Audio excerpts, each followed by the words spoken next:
Good day. Can I use that one?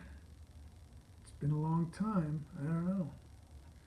Okay, I'll be honest with you. This isn't the Great White North. Well, this is the Great White North, but not that Great White North. You older folks, you know what I'm talking about. The young ones, maybe if you're lucky, you'll see some SCTV and you'll catch on to what I mean.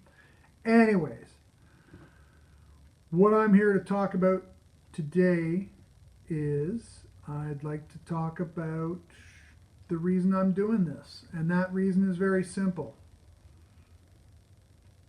Canada today is not the Canada that it should be. It's not the Canada that our veterans fought for. It's not the Canada that we've been raised to believe in, those of us who have been raised here.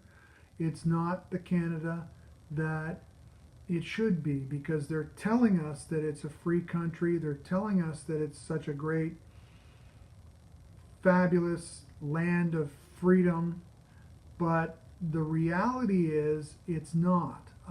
All of those freedoms that they tell us about are subject to government approval. And I'm sorry, if something is subject to anyone's approval, then it's not really free. Now, is it? I know a lot of you are going to be saying, well, you know, we've got the Charter rights, we got the Charter rights. Well, here's the problem with the Charter rights. They don't advertise this, but right there at the beginning, it says that any rights that are guaranteed by the Charter are subject to such reasonable limits as prescribed by law as can be demonstrably justified in a free and democratic society, which you say, oh, is all well and good. But who's demonstrating and who's defining what a democratic society would consider reasonable? Who decides what that means? Oh yeah, the government. Think about that for a second. The people who are saying you have all of these rights hold the string by which they can remove them anytime that they decide they don't fit in with our democratic society. Is that really a freedom? Is that really a right if it's subject to reasonable limits? I don't think so.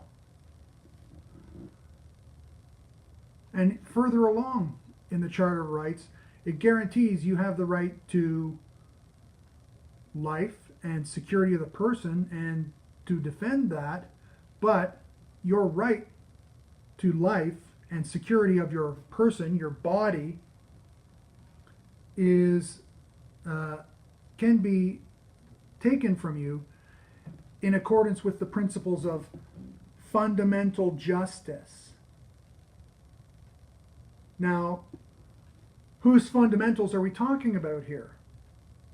Again, who's defining what this means? It's not defined in the Charter itself. So you have a vague term that they can use to take away the rights that you have. Now, don't get me wrong. We have rights. We all have rights. As human beings, we have inherent rights. We have the right to our life. We have the right to protect our life. We have the right to protect the lives of those around us. Okay? Because if we don't have those rights, then what's the point?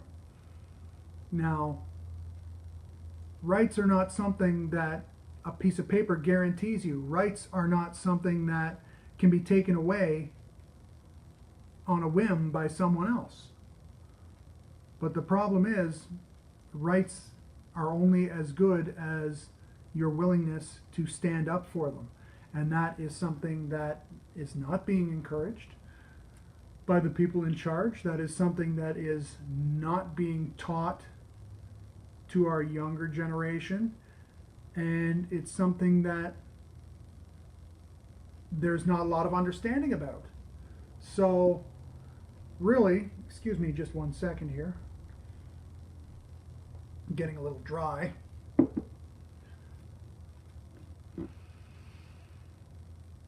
If people aren't understanding that they need to stand up against the powers that be when they start stepping on our rights, where do our rights go? They cease to be rights. They're privileges. And I'm sorry, I don't think freedom is a privilege. I think freedom is something that we should have. I think freedom is something that people fought for, something that people died for, and I think it's something that we as human beings are entitled to. No one on this planet has a higher claim to my life than I do. No one. And if I'm not harming anyone else, then whose business is it anyways what I'm doing?